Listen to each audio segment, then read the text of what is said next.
Hi, welcome to another episode of After Today, the Prophecy of Tomorrow. You ever heard of the Abomination of Desolation? We're going to be looking at that today. What is it? What does this mean? When is this going to happen? And what are the circumstances surrounding the Abomination of Desolation? Two things need to happen for this to take place. One is there has to be a 7-year peace treaty between Israel and the Arab nations set up, or at least signed off on, by the Antichrist. And then the temple has to be rebuilt. We don't have a temple, we don't have that 7-year agreement yet. So these are the two things that are coming in the future that have to happen before this can take place. Both of these will probably be as a result of the current war between Israel and Hamas, or some future war.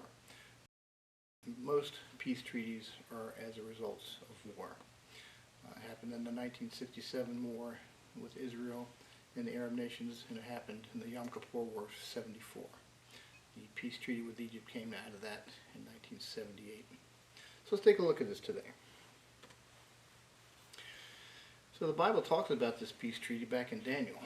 Daniel said in Daniel 9 verse 27 that he, speaking of the Antichrist, shall confirm the covenant with many for a week. That is a week of days. 7 years, in other words. And so there has to be a peace agreement. There has to be a 7-year peace agreement. And it says the peace agreement is with many. Okay, so it's not just with one Arab country, it's with many. And we already are starting to see some of the things happening that could be initiating that. We had the Egypt peace agreement in 1979. Jordan entered into an agreement with Israel in 1994. But in 2020, we have what's called the Abraham Accords. How appropriate that they should be called the Abraham Accords. 4 countries entered into the Abraham Accords with Israel: Bahrain, United Arab Emirates, Morocco, and Sudan. So this is just the start of this. And let me tell you what the Abraham Accords Declaration is. It says, "We, the undersigned, recognize the importance of maintaining and strengthening peace in the Middle East and around the world based on mutual understanding and coexistence, as well as respect for human dignity and freedom, including religious rights." So that is their credo, if you will. So that has already started. And I think we'll see more nations come into that. But there will come a time where something drastic will happen in a war, or the war that we're having now, that they will decide, all right, we need a more binding agreement with more parties. And it'll be a 7-year agreement, and the Antichrist will be one of the signers of it. The Jewish temple has to be rebuilt as well. Now we see hints of this in Revelation chapter 11. John says in Revelation 11:1, "And there was given me a reed like unto a rod, and the angel stood, saying, Rise, and measure the temple of God, and the altar, and them that worship therein. But the court which is without the temple, leave out, and measure it not. For it is given unto the Gentiles, and the holy city shall they tread under foot 42 months." This is talking about rebuilding the temple, and it says that leave the court out, leave the courtyard out. Well, I think that this is going to be part of the peace agreement, and it will result in a sharing arrangement of the Temple Mount. That's where the Dome of the Rock is, and where the Al-Aqsa Mosque is. I think that there's enough room up there to put a temple right next to the Dome of the Rock, so that both parties could use that space. The Jews have been preparing for this temple since 1948. They have all the accoutrements that they need. They have all the priestly garments. They have all the things in the temple that they need. The brazen laver, the brazen altar, all the things that they need, they have. They've been training priests for this for years. They even have been looking for a pure red cow or a pure red heifer that they will use the ashes of to purify the priests. And they found one. They keep finding them, but they keep finding faults in them. But they found one like 2.5 years ago that they haven't found fault in yet. So this might be exactly what they're looking to do. So as part of that peace agreement, Israel will be allowed to rebuild their temple.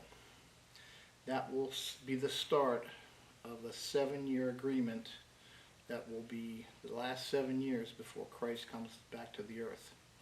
Now the first 3.5 years of that peace agreement will show prosperity throughout the world. I mean, the Antichrist is going to have his devices, and he's going to do many things that will prosper the world all over the place. But 3.5 years into that, or halfway through that period, he's going to tell Israel, hey, you have to stop the animal sacrifice. And because that's what they're going to start to do. The Jews are going to reinitiate animal sacrifice. That's what they did in the Old Testament, thinking that animal sacrifices and the blood of the animals will take away their sins. Well, Christ was the ultimate sacrifice and the last sacrifice. So their sacrifices won't work. That's the problem they will have. They'll be offering these sacrifices and then taking the blood and putting them on the Holy of Holies, the Ark of the Testament. But the true sign that God accepts their sacrifices in the Old Testament was that fire would come down from heaven, lick the blood off of the sacrifice and the altar. That would show the Jews that God accepts their sacrifices. But that's not going to happen because God doesn't accept that kind of sacrifice anymore. So that's the big problem they're going to have. But the Antichrist is going to come into the temple 3.5 years into the agreement. He's going to break the agreement, and he's going to sit in the temple. He's going to say, look, you guys have been worshiping the wrong God. Your sacrifices have not been acceptable to him. He hasn't been bringing down fire to take them. He says, I'm going to show you that I am God, and I am going to bring fire down from heaven and take the sacrifice and lick the blood up. And he'll have the power to do that. The Bible says he will. Back in, you'll see this blood sacrifice back in the Old Testament. 1 Kings 18:38, Leviticus 9:24, 1 Chronicles 21:10, etc. So these are, sacrifices that God has to accept by bringing fire down from heaven. Let's read Daniel 9:27 again. It says, he shall confirm the covenant with many for a week, and in the midst of the week he shall cause the sacrifice and the oblation to cease. And for the overspreading of abominations he shall make it desolate, even unto the consummation, and that determined shall be poured upon the desolate. This is described a lot more clearly in the New Testament in 2 Thessalonians 2:4. Paul says, who opposes and exalteth himself above all that is called God or that is worshipped, so that he as God sits in the temple of God, showing himself that he is God. That's what the Antichrist will do. And that's what the abomination of desolation is. So what does that mean? This means that a man is going to sit in the temple of God and claim to be God. That's the greatest abomination that any human can possibly do. So that's the abomination that causes desolate or desolation. After that point, the temple will no longer be occupied in any manner. It will be desolate, free of any activity. So that's what that means, the abomination that causes desolation. So that's what that event is, and the Antichrist will be the one doing it. It says in Revelation 13:13 that he does great wonders, so that he makes fire come down from heaven on the earth in the sight of men. That's what he's going to use that power of fire to do, to accept the sacrifice. I think he will also be killed and raised from the dead. We see this hint to this 3 times in Revelation chapter 13. Let's read Revelation 13:3. And I saw one of his heads, as it were, wounded to death, and his deadly wound was healed. It says his deadly wound was healed. And all the world wondered after the beast, talking about the Antichrist. Revelation 13, verse 12. And he exercises all of the power of the first beast before him, and caused the earth and them that dwell therein to worship the first beast, whose deadly wound was healed. And the third time in Revelation 13, verse 14. And deceives them that dwell upon the earth by the means of those miracles which he had power to do in the sight of the beast, saying unto them that dwell on the earth, that they should make an image unto the beast, which had the wound by a sword and did live. So I think he's going to be assassinated, and during that time that he's assassinated, I think he's going to be indwelt with Satan. Satan will indwell him, be resurrected from the dead, and Satan will be incarnate at that point. And let me tell you why I believe that. Let's look at what happens in Revelation 12:7 through in a few verses in 12 and 17. It says, "There was war in heaven. Michael and his angels fought against the dragon, and the dragon fought and his angels, and prevailed not. Neither was their place found any more in heaven. And the great dragon was cast out, that old serpent called the devil and Satan, which deceives the whole world. He was cast out into the earth, and his angels were cast out with him." And we see in Revelation 12:4, "His tail drew the third part of the stars of heaven and did cast them to the earth." So Satan and the third of the angels are going to be cast out. Satan's going to be cast out into the earth, and this is what Revelation 17:8 says about that. It says, "The beast that thou sawest was and is not." And he lived, and he was assassinated. "And shall ascend out of the bottomless pit, and go into perdition. And they that dwell on the earth shall wonder, whose names were not written in the book of life from the foundation of the world, when they behold the beast that was and is not and yet is." Was. He was alive as a great leader, and he is not. He was assassinated. Someone's going to find out who he is, and they're going to assassinate him, and yet is. He's raised from the dead, and I think, in my opinion, it'll be Satan incarnate at that point. Well, what's he going to do at that point? It says, "When the dragon saw that he was cast upon the earth, he persecuted the woman which brought forth the man-child." So this is halfway through the tribulation period. He sits in the temple, and the minute he sits in that temple and proclaims himself God, all the Jews are going to be afraid and scatter, and I'll show you why.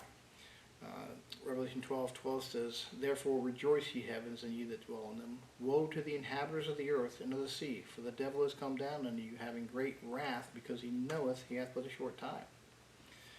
And we see that Christ predicted this. Christ predicted this in Matthew chapter 24, verses 15 through 21. It says, "When ye therefore shall see the abomination of desolation, spoken of by Daniel the prophet, stand in the holy place, whoso readeth, let him understand. Then let them which be in Judea flee into the mountains. Let him which is in the housetop not come down to take anything out of the house. Neither let him which is in the field return back to take his clothes. And woe unto them that are with child, and to them that give suck in those days. But pray ye that your flight may not be in the winter, neither on the Sabbath day. For then shall be great tribulation, such as was not since the beginning of the world to this time, no, nor shall ever be." So that is the start of the great tribulation, of a 3.5 year period right before Christ returns. A lot of people think this is a 7-year great tribulation. It's not. It's 3.5 years.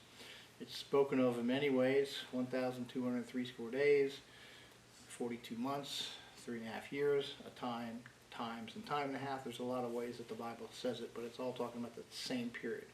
Whenever you see that kind of verbiage, it's talking about the great tribulation period. Revelation 12:6, "And the woman fled into the wilderness, where she hath the place prepared of God, that they should feed her there 1,203 score days." Again, when the Antichrist sits in the temple, the first thing he's going to do after he proclaims himself God, he's going to persecute Jews and Christians. He's going to go after them directly. Revelation and Daniel speaks about this often. But we're going to sort of help out Israel. It says in Revelation 12, "To the woman were given 2 wings of a great eagle." That's the United States in Scripture. "That she might fly into the wilderness, into a place where she shall be nourished for a time, and times, and half a time from the face of the serpent." That's again 3.5 years. Now, that's her place of persecution in the Old Testament in the wilderness. It's going to be her place of persecution in the New Testament. It says, "The serpent cast out of his mouth water as a flood after the woman, that he might cause her to be carried away the flood." This is also a sign that he's going to say something. "The words of a man's mouth are deep waters," says Proverbs 18:4. He's going to say something that's like a flood, and people are going to there's going to be some help. It says the earth gave them help and swallowed up the flood. So this is again him going after Israel and the Jews and Christians right away. Luke 21:20 also talks about this. Christ said, "When ye shall see Jerusalem encompassed with armies, you know that the desolation thereof is near." So, that's another sign that, when the Antichrist gets ready to go into the temple, he's going to have his armies waiting. And they're waiting to, take over the Jews, take over Christians, take over the world. Revelation 12:16 says, "The earth helped the woman, and the earth opened up her mouth and swallowed up the flood, which the dragon cast out of his mouth." So she's going to get some sort of help. So that is the start of the Great Tribulation. Revelation 12:17 says, "And the dragon was wroth with the woman, and went to make war with the remnant of her seed, which keep the commandments of God and have the testimony of Jesus Christ." And this is proof he's going after both Jews and Christians. It says he went to make war with the remnant of her seed. This is definitely Israel and Israel's children that keep the commandments of God. That's a Jewish term. They're all about the commandments. And have the testimony of Jesus Christ. That's what Christians do. They're bound by Christ coming into their life. That's the term that tells you it's both Jews and Christians here. So Satan shall give an all-out war against the Jews and the Christians once he goes and sits in the temple. It's called the Abomination of Desolation. The Antichrist will be a part of a 7-year peace treaty, and the war will see unprecedented prosperity for the first 3.5 years. But then he'll be assassinated. I think he'll come back from the dead, and he'll be Satan incarnate at that point. He's going to go and sit in the temple, say, "All right, stop your sacrifices. You're worshiping the wrong God. I'm your God, here to prove it." Fire comes down from heaven and licks up their sacrifice. So that's the great Abomination of Desolation. That's not going to happen until 3.5 years into that peace agreement. So that's future times. But a lot of people have questions about this and wondering what exactly all this means. I hope this helps today. Hope explaining this helps. Please reach out to me if there's any more questions. And again, thank you for joining me today on After Today, the Prophecy of Tomorrow.